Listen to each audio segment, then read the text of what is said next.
Today is Friday, June 12th, 2020. Cette vidéo s'adresse à celles et ceux qui restent encore à la maison.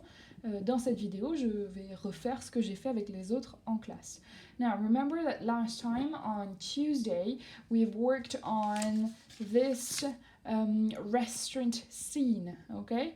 La dernière fois qu'on a parlé, la dernière fois que je vous ai parlé au travers d'une vidéo, c'était pour parler de cette scène de restaurant, d'accord? Je vous ai remis le lien vers la vidéo YouTube dans le cahier de texte. Je vous rappelle qu'elle est à visionner jusqu'à 1 minute 12.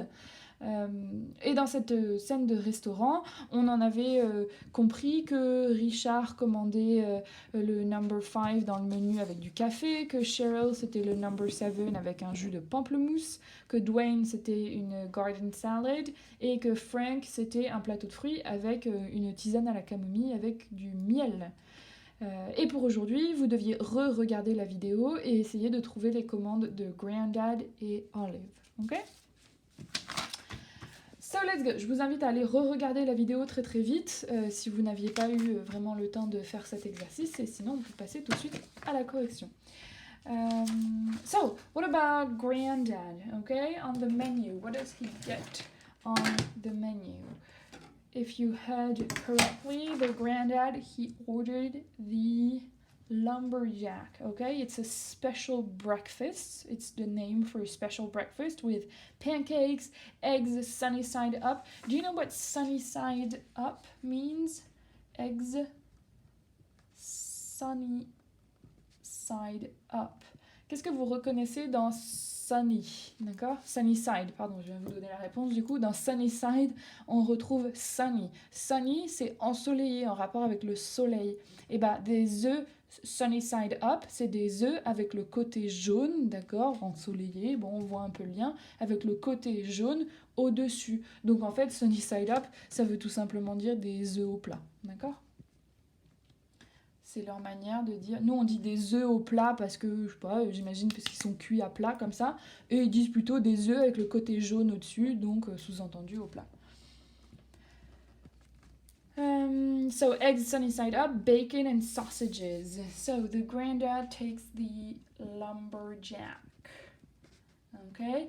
Do you have extra information on this lumberjack? He says at one point, extra bacon. Okay. So lumberjack, extra bacon. Ça veut dire en fait du bacon en extra, en supplémentaire, en plus, d'accord? Extra bacon. And what about his drink? Sa boisson. His drink is just as Richard, coffee. Okay? So your Grandad takes the lumberjack, extra bacon, and coffee. Now, let's talk about Olive, the last one to order. And her order is, if you got it, is waffles. And she tries to say in English, à la mode. With her accent, it says à la mode, okay? She wants waffles à la mode. Okay, and when she asks what à la mode means, the waitress says it comes with ice cream. Quand Olive demande qu'est-ce que à la mode veut dire, la serveuse lui répond que ça veut dire que c'est servi avec de la glace, des gaufres servis avec de la glace. Oui, parce que a waffle, j'ai oublié de le dire, a waffle, c'est une gaufre.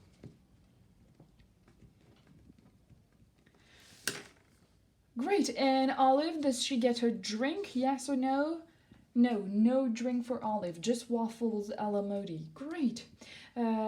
Now, we're going to work on everybody's order. On va travailler maintenant sur les commandes de chacun et chacune, parce que pour le moment, on s'est simplement contenté de recopier ce qu'il y avait dans le menu, d'accord, sans faire de phrases. Et on est quand même en 4e, on est quand même capable de faire des phrases. So, what about Richard and number 5 and coffee? If you try to make a sentence with Richard and number 5 and coffee. Je vous demande d'essayer de faire une phrase pour dire que Richard commande le numéro 5 et du café. To help you, here is the script from the scene. Pour vous aider, je vous ai refait le script de la scène. Un script, c'est-à-dire que on a pris la scène et on a écrit sous forme de dialogue tout ce que les personnages disaient. So, let's go for Richard. I need you to focus on Richard. Richard, let's first search for Richard. We have Richard here, and I think that That's it. Oh, we have Richard here and Richard here. Okay, let's look at what Richard says. Richard here, Richard here, Richard here. First sentence, yeah, I'm gonna get the number 5 with coffee, please. So if we try and transform this into a sentence, Richard, do you say Richard, I'm gonna get? No, this is the first person. Est-ce que vous allez redire Richard, I'm gonna get? Non, parce que ça c'est la première personne du singulier, I. Nous on le veut à la troisième personne du singulier, on parle de Richard. Alors on y va. Richard, it's a boy, so he. Do you say him? Oh, okay, like this. Him gonna get. No. Ça, c'est la contraction I majuscule apostrophe M, c'est la contraction de I am. D'accord? Am, le verbe être conjugué à la première personne du singulier. Le verbe être conjugué à la troisième personne du singulier, c'est plus am, c'est is. Et sa contraction, ça devient un S. He's gonna get the number 5 with coffee. Et voilà, vous avez transformé ce qu'il a dit en phrase à la troisième personne du singulier. Vous avez fait une phrase sur ce que Richard souhaitait commander. Je vous laisse 5 minutes pour faire la même chose avec Cheryl et Frank. Juste pour l'instant, Cheryl et Frank, même méthode. Vous les repérez dans le dialogue, vous repérez le moment où ils passent leur commande et vous essayez de transformer ça en phrase à la troisième personne du singulier. Let's go with Cheryl now. So in the script, Cheryl, she's here, and she's here, and here, and here, and here. Alors, on la voit qui parle 1, 2, 3, 4, 5 fois. Maintenant, sur ces 5 phrases, il faut repérer celle où elle commande, où elle passe sa commande. So let's go look at the first one. Number 7 and a grapefruit juice. On a de la chance, c'est la première phrase dans laquelle elle passe sa commande. Number 7 and a grapefruit juice. Est-ce que nous, pour transformer ça à la troisième personne du singulier, on va écrire Cheryl, number 7 and a grapefruit juice? Non, elle n'a pas pris le temps, visiblement, de former une phrase comme Richard l'avait fait, d'accord? Lui, il utilisait I'm gonna get, et après sa commande. Elle s'est pas embêtée, mais nous, il va falloir qu'on s'embête. Et bah, pourquoi pas essayer de recopier sur Richard? Cheryl, okay? Cheryl, this time it's a girl, so she's gonna get the number 7 and a grapefruit juice. Great. Now let's go with Frank. Frank is here, and I think that's it. Yes. Alors, regardons dans laquelle des deux phrases il passe sa commande. I would like a fruit plate and do you have chamomile with honey, please. Dans les deux, il passe sa commande.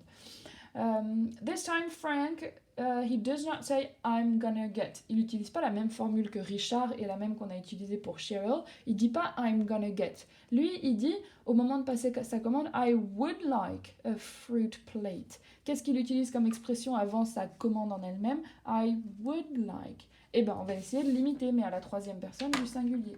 So, Frank, à la troisième personne du singulier, would like. Frank would like